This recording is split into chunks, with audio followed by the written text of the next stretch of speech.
So, to sharing screen. So just a little bit first about CALAREO. We are a consortium of five Canadian universities that we support student mobility and research collaborations between our Canadian member institutions and Latin American universities. We currently have 5 members: Vancouver Island University, Carleton University, York University, Lakehead University, which is where we're at. We are the administrative lead for the consortium, and Memorial University. And we have students from at least 3, maybe 4 of these universities represented here today, maybe all of them with any luck. So any students from any of our member universities can participate in this program. So our mission is to encourage and support student mobility, establish scholarships to allow Latin American students to study at Canadian institutions, support research collaborations, and to encourage partnerships that result in larger national and international grants for research collaboration. We have fortunately, we are a participant in the Global Skills Opportunity Fund. This program was launched in 2021 by the Government of Canada to encourage and support our undergraduate students in Canada to undertake more international experiences as part of their educational experience, with the ultimate goal of having our students gaining more global experience to help them in their careers, as well as Canada become more global as well. The program is by design. These are Government of Canada rules on how we can use the funding. It's for undergraduate students only, and the students must be Canadian citizens or permanent residents. Now, if we happen to have any students here today who are graduate students or who are international students, I encourage you to contact your program facilitators to find out what alternatives there might be. For example, we could have a regular MyTex Global Link Research Award opportunity that might enable you to participate. But going forward, this information applies to the students who are eligible.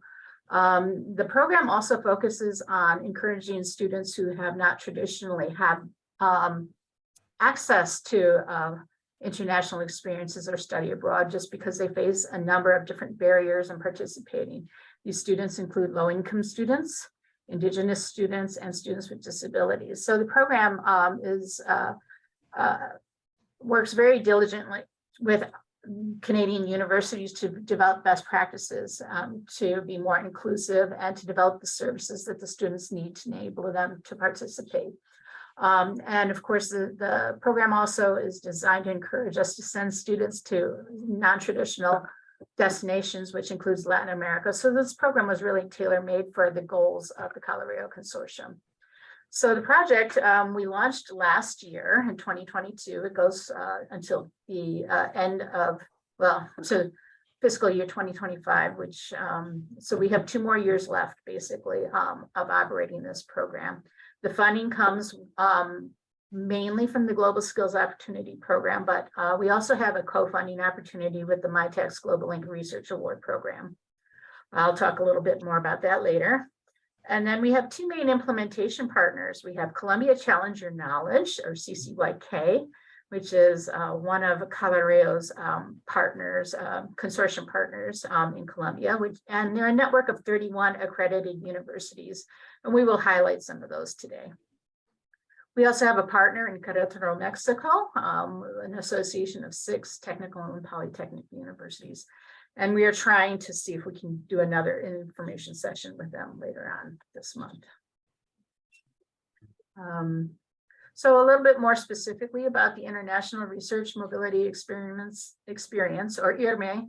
For those of you who don't know Spanish, even though the acronym IRME is for the English title, it also means I am going in Spanish. So we hope that this will encourage our students to see themselves as going abroad to Latin America.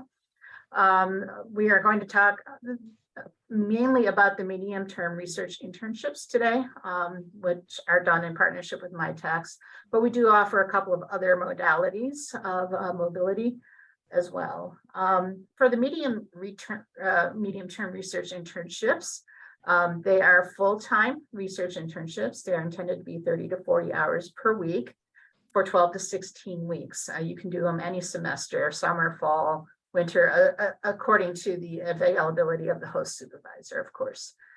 We can fund approximately 20 per year. And right now we have over 50 internships that are offered on our website in Colombia and Mexico. And many of these internships meet co-op requirements for students who are approved for co-op. Additionally, if you're not finding what you're looking for here, we can also assist with propose your own internships in Latin America. Some of the eligibility requirements for the students is that they have to be at least 18 years old. They have to be, again, Canadian citizens or permanent residents for the GSO funding component. You have to be enrolled in an undergraduate degree program throughout the duration of the internship. So once the student graduates, unfortunately, they are no longer eligible for this program. You must have completed at least 2 years of study by the time the internship begins. And underrepresented students and other students are both eligible for funding. So half of our awards must go to underrepresented students. And there are additional funding and supports available to students who may face other barriers to participating. And finally, all disciplines are eligible, and we have a wonderful mix of different internships from disciplines across the board. Now, a little bit about the MyTax co-funding piece. The funding is not automatic. You will have to submit an application to MyTax. We will work with you on that, but you need to know that that has to happen. And that the MyTax application actually requires assistance from the host professor to submit the proposal. It also requires a home supervisor, which can be a little bit of a challenge for our undergraduate students, but we are all of our member institutions are working out a process to deal with that. The main challenge with MyTax is it takes about 4 to 5 months to process. So it's really the piece of the application that takes the longest is the MyTax. That's why we're offering the choice now, whether you want to apply for MyTax or not. We encourage you to do that. There's many good reasons to do so. There are additional eligibility requirements, including having a B average. There's no grade average no grade requirement for the GSO funding, but there is for MyTax. Some of the funding information that the students will be most interested in is how much can I get? And we will have you submit some of we will ask you questions on the application form that will help us determine how much you will get. But this is some guidelines about the different levels of funding available to the students based on whether you're in one of the underrepresented groups or one of the other groups. But so I'm going to talk now about the nitty-gritty of how to apply. I'm going to change this for a second. So you apply through the CALAREO website. I'm going to show you.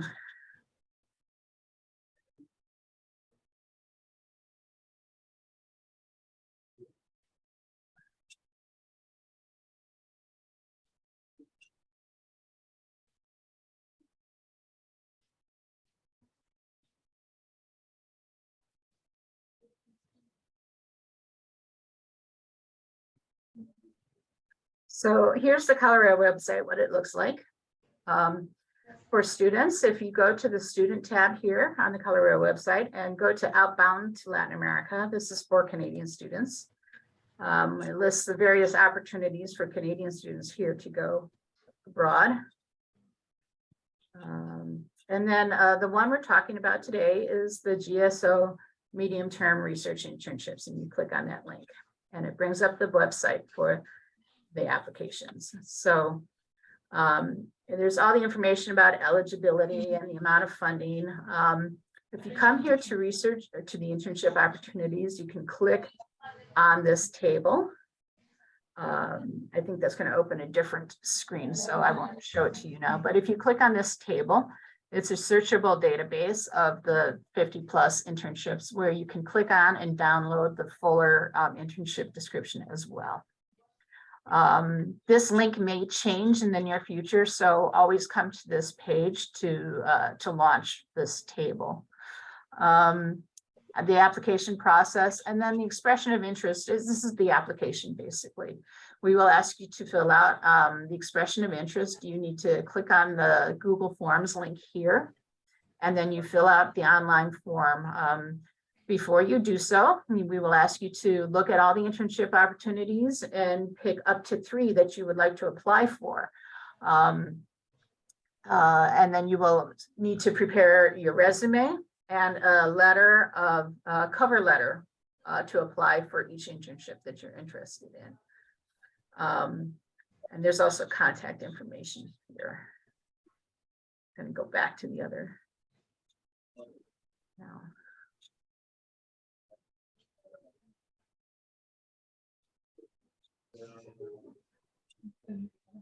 Okay.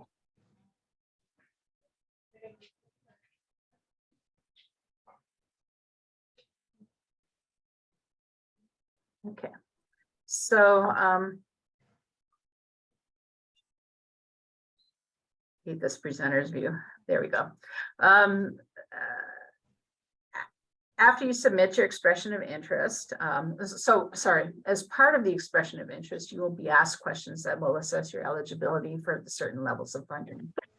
And then what happens next is the matching process. I will take that information. I will send your resume and cover letters to the internship supervisors, and they can review it. If they decide that you're a good fit for the internship, they will let me know, and we will ask them to arrange an online interview with you. We think that's the best way to know if you think you can work together really well. Then the internship, after the interviews, they will tell us if they want to offer you the internship or not. And then for the students, if you get more than one offer, you have a good problem. You have to choose which internship you want to take. Then you would confirm with me and your coordinator when you have accepted an offer. There's quite a process after you accept the offer. You will decide and submit a MyTax application, and your coordinators will walk you through all of these steps. I think in the interest of time, I do want to point out also that through the GSO program, everyone has access to 1 free month of Duolingo to study Spanish. So we encourage you to take advantage of that opportunity as well, especially if you have no previous experience.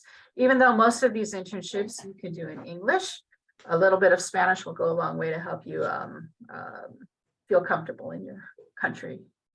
And then there's a pre-departure process that's training, applying for visiting student status, and possibly research ethics certification at your home university, depending on the project that you choose. For assistance, we have coordinators at each university, at each member university.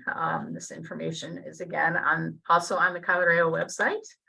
And we also have Juliet Yustres, who is a Lakehead student who went to do an internship in Colombia last summer. So she is now working for us at CALAREO as our program ambassador. So if you want to get the students' perspective about the program, we encourage you to contact Juliet, and she will tell you all about her experience. I asked her last year to send me pictures of her working in the lab. And I know she worked very hard, but this is what she said to me about working in the lab. So it's just to let you know that it's not all work, but it's a lot of fun too. So I'm sure Juliet will be happy to tell you all about that. So we are going to move on next to the host presentation. So again, welcome to all of our professors from Colombia who are joining us here today. And we're just going to go in order here Everyone will have about 5 minutes to present a little bit about their project, and we can ask some questions. I have seen some questions pop up on the chat, and I will try to get to them, but it's a little difficult doing this all here on my own. But we will certainly do our best to get to them. So without further ado, I'd like to introduce Dr. Dahir Orozco from Universidad de Antioquia. Thank you so much. Good afternoon to everybody. I'm sharing my screen. Just double check that it's working. Can you hear me? Can you see the screen? Okay. So thank you so much. My name is David Orozco, and presenting the project validation on nano for the rapid detection of SARS-CoV-2. I'm the coordinator of the Max Planck Content Group in Nanobioengineering at the University of Antioquia, and our project is a joint effort with CCYK. CCYK is a huge group in our university dedicated to study and control tropical diseases. Our university is a public university. It's super big. It's probably the second one in Colombia, with 60,000 students, 14 faculties in all areas, including humanities, science, medical science, and so on. Our research group is located in Ruta N. This is a building dedicated to science, development, and innovation. It's just in front of the university, and it's at 32,000 square meters. We are located in Medellin, Colombia.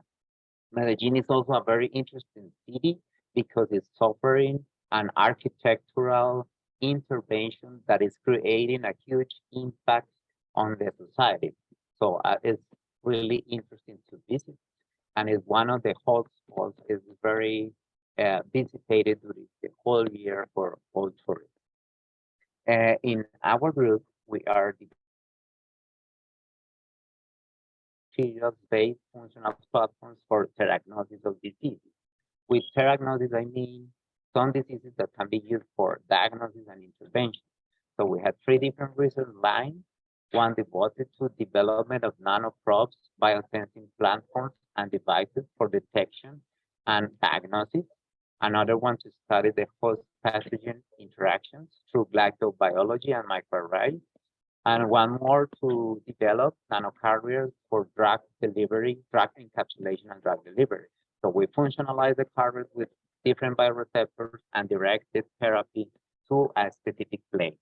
So we are dreaming with a new generation of point-of-care systems with enhanced properties for diagnosis of disease. And this device needs to be fast or low-cost secure because we want to advance to a new paradigm of personalized medicine. As I mentioned, in collaboration with CCYK, in CCYK we have Carlos Muscus that is here with me and is also willing to answer some of your questions if you have. He has an expertise in molecular biology and also computer science. And we are experts in development of biosensors and also nanocarriers. I'm a chemist from the University of Antioquia, and I did a PhD in chemistry in University of Barcelona and the Microelectronics Institute of Barcelona, and also had the opportunity to do 3 postdocs in France to develop new tools for detection of pathogens. Also in University of California, San Diego, in a nanoengineering department, and in the Catalan Institute for Nanoscience and Nanotechnology in Spain. So we have a very interdisciplinary team of 16 people, 1 postdoc, 10 PhD students, 4 master students, 1 undergraduate. So any Canadian student is very welcome in different areas, in chemistry, biology, microbiology, different engineers in chemical, in material science, and so on. We also have some strong collaboration with Germany, with the Max Planck Institute for Colloids and Interface, and with the Max Planck Institute for Polymer Research, with the Netherlands, with Canada, Spain, France, and so on. So in the project, we want to validate a new system that we already published. If you need some more information, we have here 3 papers to look it up. And it's basically an electrochemical biosensor that is able to detect RNA from the SARS-CoV-2, from the virus. As you can see here, the chip can be connected to a portable potentiostat. It's a machine that can bring out the device outside the lab. So you can bring the technology for diagnosis closer to the patient.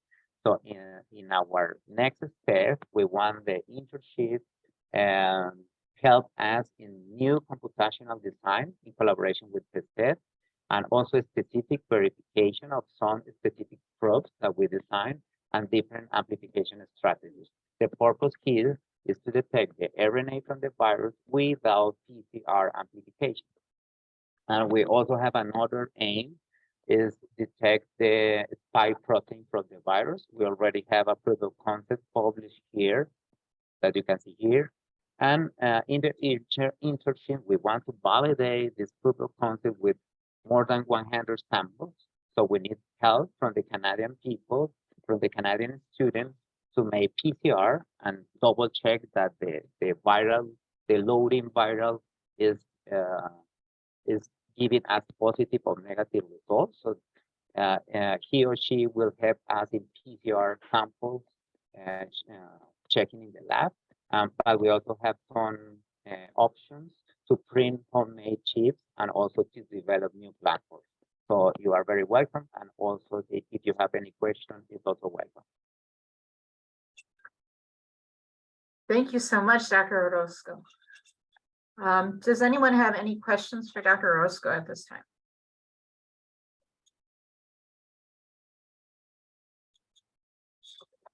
Thank you again. So our next presenter will be Dr. Renata Moreno.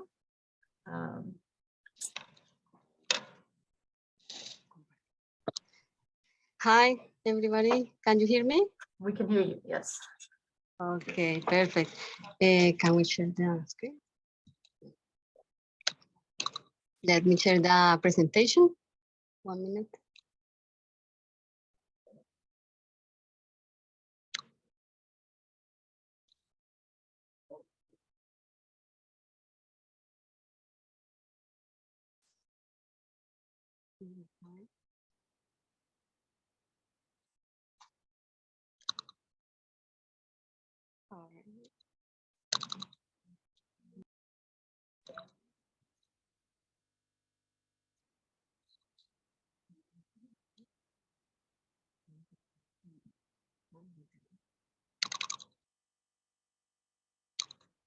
Okay, hold on a second. We have experiencing some troubles here. Give us a second. Sorry for that.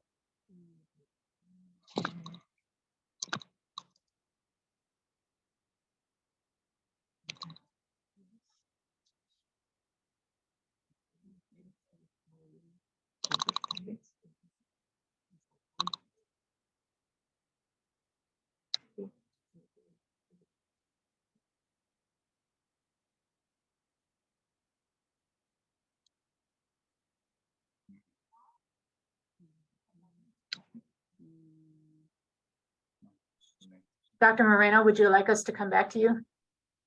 Yes, please. Okay, so we will move on for the next presentation then.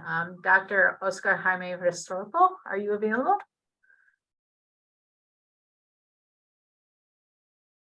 Can you hear me now? Yes, we can hear you.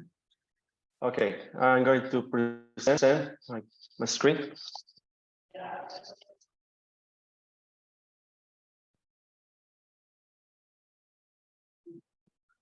I'm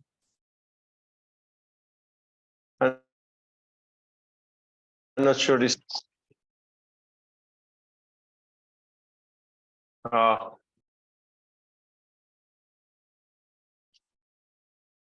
Let me show you. Is it not working or not? No. We're not seeing it, no. But you should be able to click on share. No, it's working. It's starting, yes, it's starting. Okay, sorry. Let me show you my presentation. Okay, good afternoon. Thank you very much for your attention or the invitation. I'm Oscar Jaime Restrepo. I'm professor at the School of Mines, Universidad Nacional de Colombia in Medellin. We are again in Medellin. I think there are more professors from Medellin. Okay, we are the, let me show you.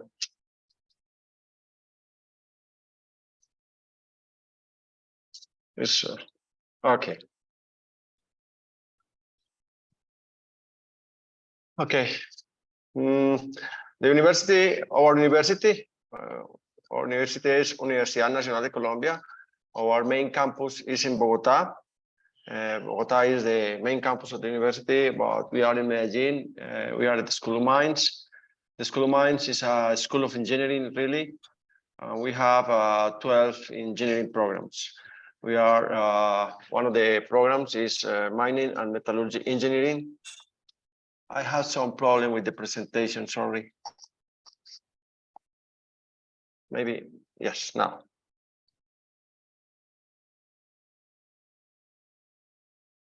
Do you see my presentation? Yes, Okay. yes. Okay. Our university, this is a presentation of the campus, or this is the mission of the university, this is the vision of the university. I don't want to discuss about that because this is typical, but one of the main things is we are the Universidad Nacional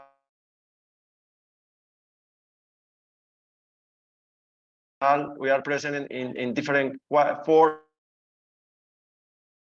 Andeans campus, the main campus. Okay, we have some national campus in the borders of the country. One is in the Amazonia near to Brazil and Peru, and the other is Caribe is here in the Caribbean Sea. The other is Orinoquia. Orinoquia is here in near the border to Venezuela.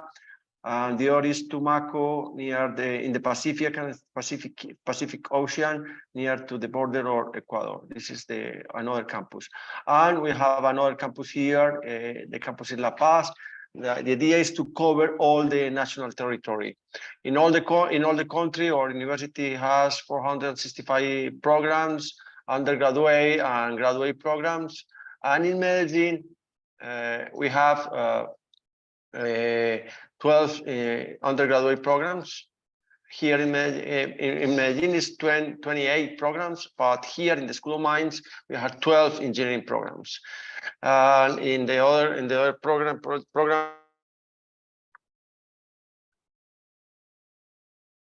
in IT programs, and here in the School of Mines, 44 programs.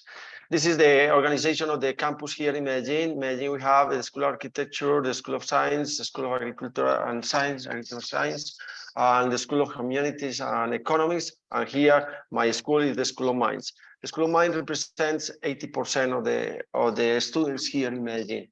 This is the campus, numbers of the campus, but I don't want to make some things. The ranking of our university, we are number 9 in Latin America. We are number 2 in Colombia, and in the program in different classifications. For the QS World University Rankings, we are number 259 in all the world. But the program of mining and metallurgy engineering is the number 1 in Colombia, and in all the programs in Colombia, and is number 32 in all around the world. Okay, this is one topics about the classification. I'm going to present the School of Mines. This is our campus. This is a timeline. It's only we started in 1886.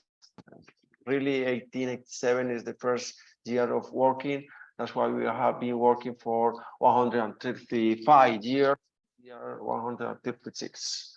But this is some milestones in our history. Okay, about the School of Mines. The School of Mines is leader in research. We have 150 years of tradition of preparing engineers for all the country, and our alumni occupy places, and our architecture is important for the heritage of our country.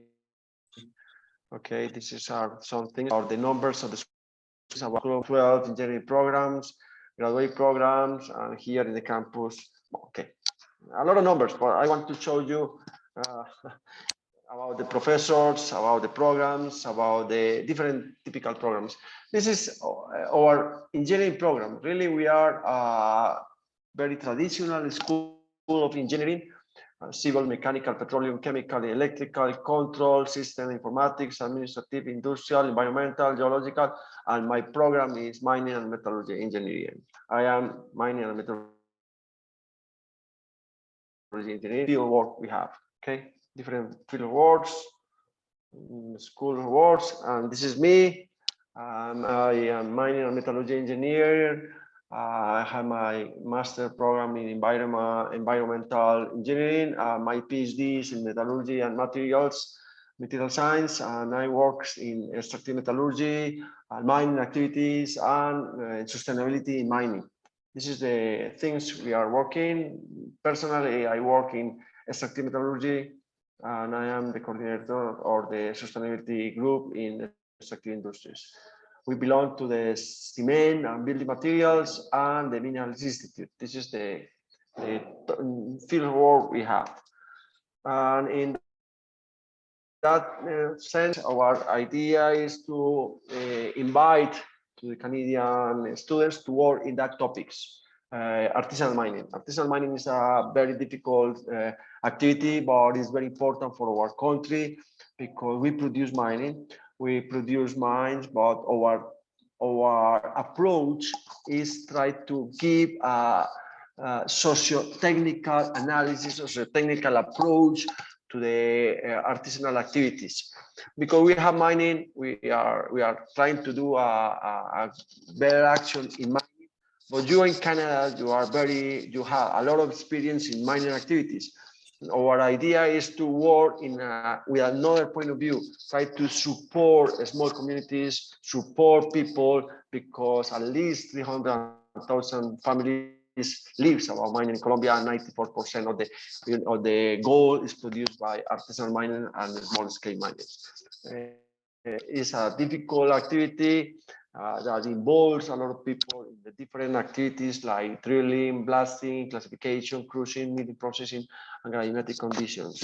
Our idea is try to have another approach, to invite different students to approach to the people. It's important to work in mining. We work in mining, technical analysis in mining, but here the most important thing is try to approach to the people. In these activities exist a lot of women, child, old people, and a lot of manual activities, and that's why it's important to know about that, to know how people is working, to know how people is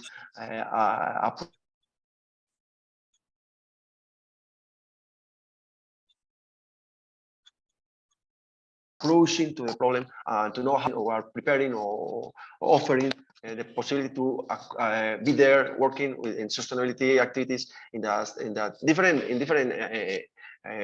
process or steps of the process, in order to give more information or give more tools to people to work. Okay, this is one of the most important things. That is the thing we would like to obtain. This is my information, and we are ready to support the Canadian students who want to share with us this amazing experience, because I think it's difficult, but it's amazing because the future is here. This is my information, my email, and my YouTube channel. Okay.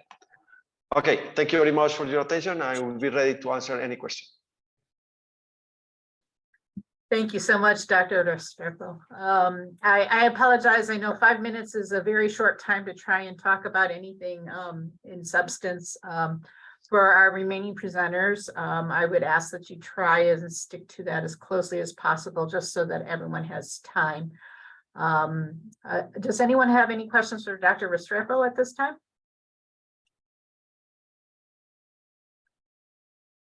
Not seeing any. Okay, so we will go back to Dr. Moreno. We have the presentation and I'm going to try and share my screen to show that. Yes, please. Okay, sorry for the delay. No worries. I'll just ask you to wave me on to the next slide. Yes, I try to be quick. Okay, hello everyone.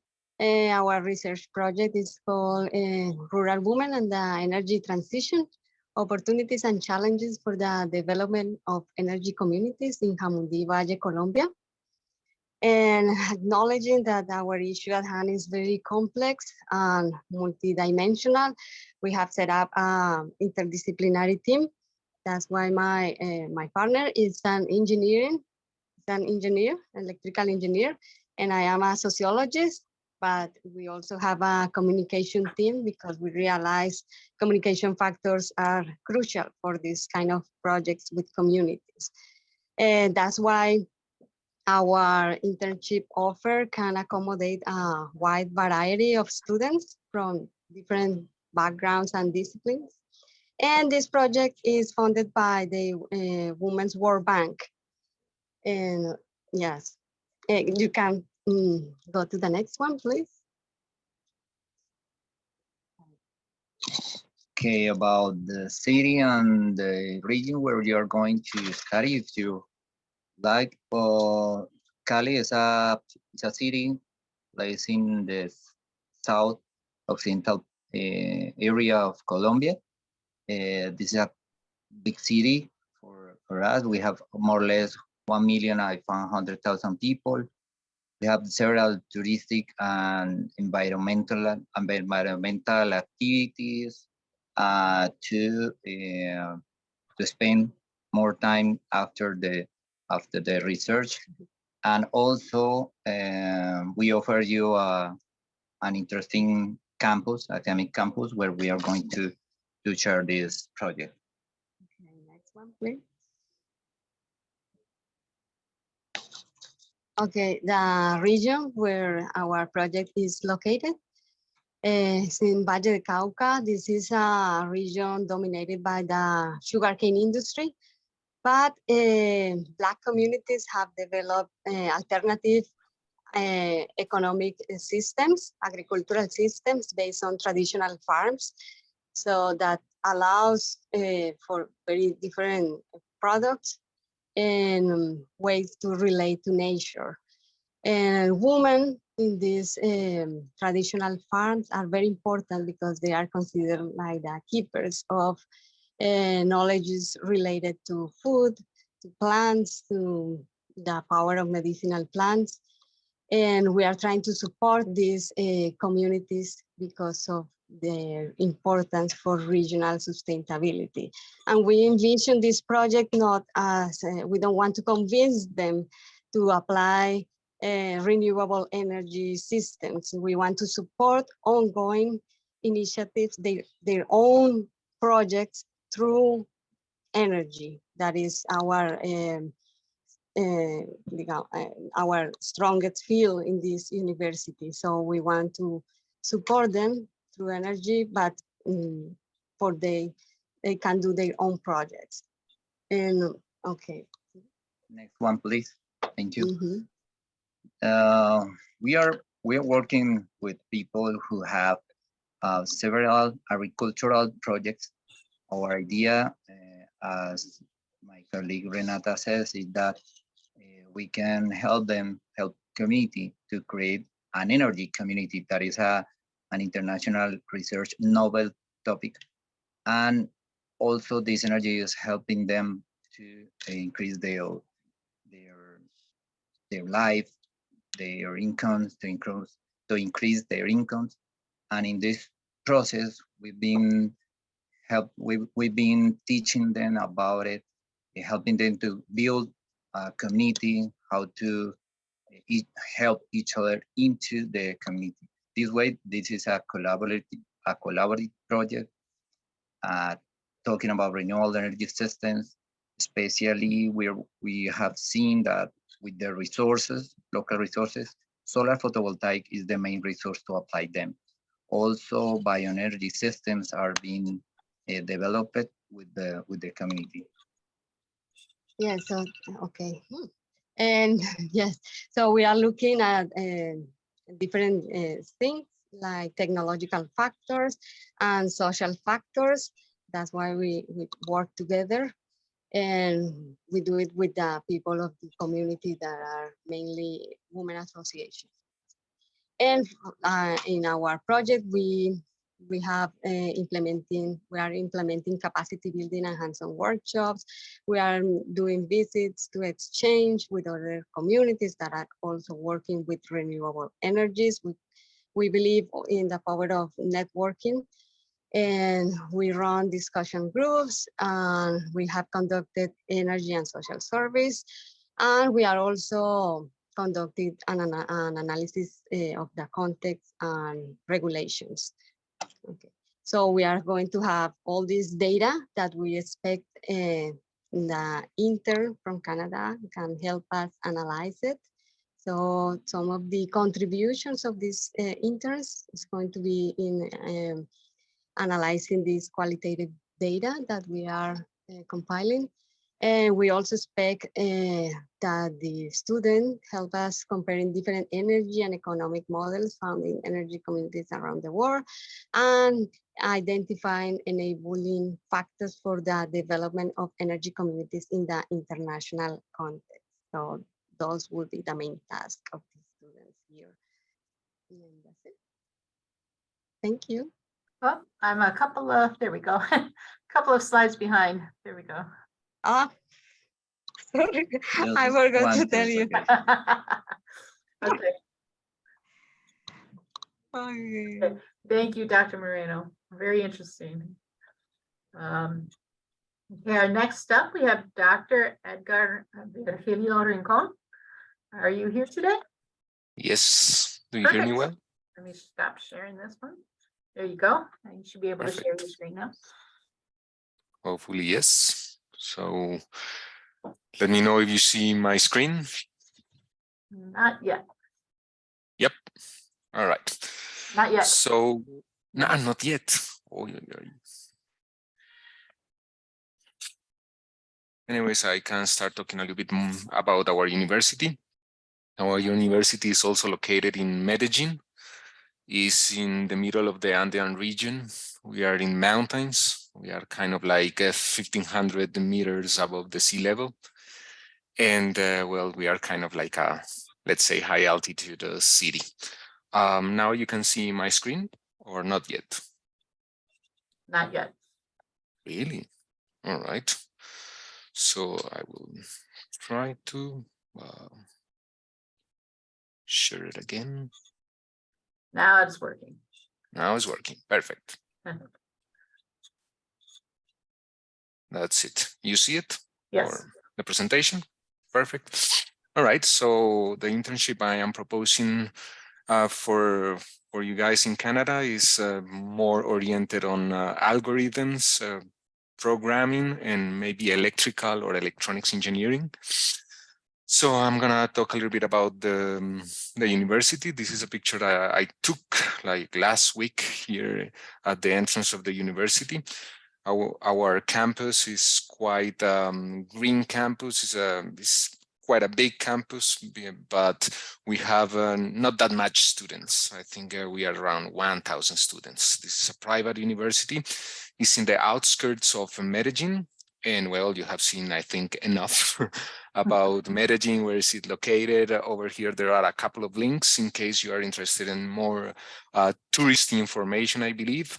And for sure, something that might interest the students is that, well, mean temperature all along the year is around 25 degrees Celsius. We don't have winter time here, so it's quite warm. We are quite near to the equator, so always we have good weather like in the pictures. Right. Now, a little bit more about me. This is me. I did a Master of Science in Electrical and Electronics Engineering at the Swiss Institute of Technology. I work on resonant converters for technology that is called power play. It's like a wireless technology for transmitting power and not having any more cables on these gaming mouse from Logitech. Logitech is a Swiss company located next to the Swiss Institute of Technology, that's why. And nowadays I am more focused in the project that we can see over here. The DUNE project, the Deep Underground Neutrino Experiment. This project is mainly funded by Fermilab in the United States. In the next slide, I will show you a little bit more about this project. And this is mostly about FPGAs, hardware electronics, a lot of like programming and algorithms. And a little bit more about myself. I used to work in biomedical engineering, also in Switzerland. And I used to develop like wearables for medical applications mostly. Though my background was in system modeling, control, and power electronics, I ended up working in ultra low power electronics. So what's about the project? Now, the context is that, this is particle physics. It's a little bit weird and difficult, but I will try to explain as best as I can. So in Fermilab, in the south of Chicago, they have this particle accelerator that will shoot some particles underneath the surface of the Earth. These particles are called neutrinos. They are called kind of like, they are well known to be the phantoms in physics because they can trespass rocks, walls, glass, whatever, and it doesn't hit anything. And the only way to measure neutrinos is using liquid argon pools, like here in this other facility, which is located in the South Dakota, in the Sanford research facilities. And over here, we are gonna have some detectors. One of the detectors is called Daphne, and this is our detector. And for Daphne, which is the next slide, Daphne is this electronic card that we have developed with other universities in Colombia, in Peru, in Paraguay, and of course with Fermilab in the United States. We developed these electronics to measure those neutrinos. And by now we are, I am searching for a really motivated student to work with VHDL code, like programming electronics, to identify and catch these kind of signals. So these signals are kind of like the signals we get from the neutrinos when they enter these gigantic liquid argon pools. So this is mainly like signal processing, let's say, but at the level of hardware.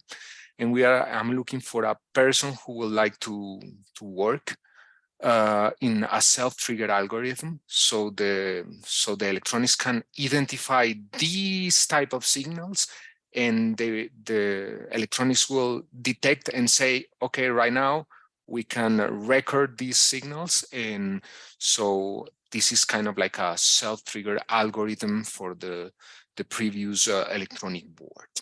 So hopefully I can find someone interested in this very specific topic.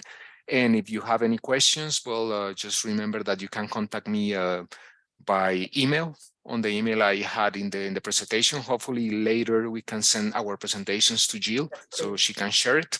And that's it. Gracias. Thank you. Thank you so much, Dr. Rincon. That's fascinating. Thank you. Just to pass on a comment from one of our viewers, what wonderful, amazing opportunities there are so far. So we've got 2 more to go. Dr. Forero, are you here? Yes. Excellent. Hi, everybody. I can share my screen. Just a moment, please. And now? Yes. Okay. La Sabana University is located in Chia, Cundinamarca. It's near Bogota, no more than 45 minutes by bus. It's a a small city, but with a vibrant activity. The La Sabana University is has a gorgeous campus, as you can see in the peak. Plenty of nature, and I'm a classical philologist from the National University of Colombia and Salamanca University. I'm a classical, a professor of classics. I teach ancient Greek and Latin, and you can glance at my academia profile if you need to see my papers. The IRENE project is a conflict resolution workbook based on classical literature for Colombian high school students. Our purpose is to design a curricular plan for the Cátedra de la Paz. And this is a free workbook for students of the two last levels of secondary education. And we want to make a digital adaptation of this workbook to PDF and social networks and web pages. And our purpose is also design a teaching conflict resolution methodology using classical literature for giving the students critical reading, dialogue, reflection, and creative writing. Our contribution with this project is an interdisciplinary work model, combining school teaching with university research, and having alliances with secretaries of education and private schools for disseminating the workbook, and to make up a network to strengthen the Cátedra de la Paz with reviews, edition, adaptations of this workbook to other contexts. Our work team is formed by two secondary schools teachers, Daisy and Juan Gabriel, who are experienced in learning guides. Rafael Uribe, Peace and Conflict Studies master's degree, and Lucio Forero, a master's degree on creative writing. Martin Dinter from the King's College London, a specialist in conflict resolution, and Jesus Girado from La Sabana University, a philosopher specialized in risk communities. The internship, we expect that the student could help us with bibliographical research on education, writing a revision of texts in English related to peace education, and coordinating and moderating discussion panels in English to disseminate the results of the project. That's all. Excuse because I'm sorry because the time is very short. Well, thank you. Thank you so much, Dr. Forero. I think we'll go on to the last presenter, and then we'll hold questions for afterwards, if anyone is still here. Dr. Saldarriaga, are you with us today?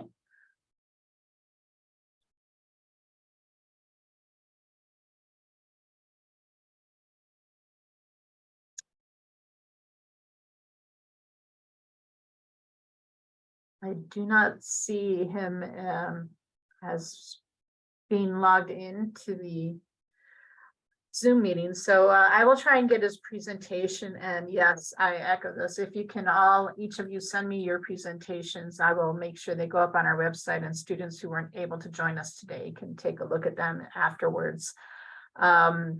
So at this point, is Juliet still here? Juliet?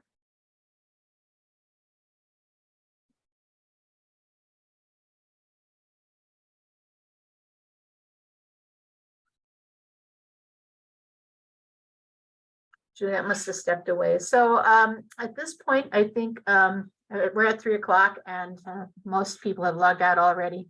I thank you so much for joining us and presenting your projects. I know there were many who registered just so that they can have access to the presentations after the fact. Our students are, of course, still taking classes, so this may not have been a great time for them to join us. The projects are amazing, and we really look forward to being able to send students your way. Kendra, did you want to say anything? No? Oh, just a huge thank you. It Ah. was really awesome. I'm a researcher and I work in our research office, so it's really helpful for me to hear the research that's happening so I can connect students with you. And it's all sounding, I'm jealous I'm not a student anymore sometimes when I hear these things. So thank you for everyone's time, and I'll definitely be connecting with lots of folks out here on our West Coast and see if we can send some your way. Wonderful. Yeah. Kendra's at our Vancouver Island University member. Any other questions? Comments? Well, again, I thank you so much for all 6 of you for taking your time today to be with us and giving us your presentations. And I know you're still on, I believe you're on holiday still in Colombia, so I really appreciate it. And Camilo, thank you for, and CCYK, thank you for helping us organize this. We really appreciate it.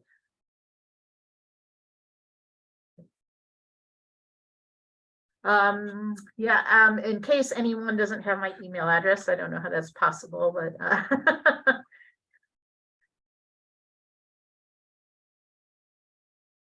there it is in the chat box. Thank you all. Thank you. Bye. Ciao. Thank you, Jill. Goodbye. Bye-bye. Thank you. Bye bye.